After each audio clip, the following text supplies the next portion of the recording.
धनंजय मुंडेंवरती सर्वाधिक टीकेची झोड उठवणारे नेते म्हणजे भाजपचे आमदार सुरेश धस।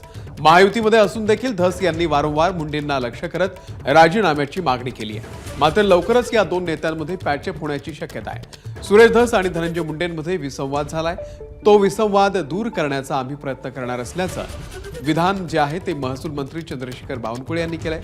दोन्ही नेत्यांना बसून मार्ग काढू असं सुद्धा बावनकुळे यांनी म्हटलंय।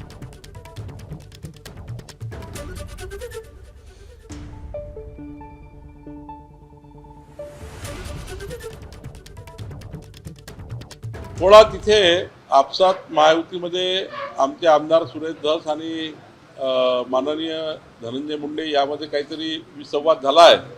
तो विसंवाद दूर करण्याचा आम्ही प्रयत्न करतो आहे। सुरेश धसही यांच्या काही बाबी ज्या सरपंचाच्या हत्येमध्ये न्याय मिळाला पाहिजे याकरता आहे। धनंजय मुंडे साहेबांचा त्या ठिकाणी त्यांनी सांगितलं की माझा दोष असेल तर माई केव्हाही तयार आहे। शेवटी आपल्याला थोडे याच्यातले जे काही दोघांमधला विषय आहे तो मी निश्चितपणे या दोघांमध्ये बसून यामधला मार्ग काढण्याचा प्रयत्न करणार आहे। एबीपी माझा, उघडा डोळे बघा नीट।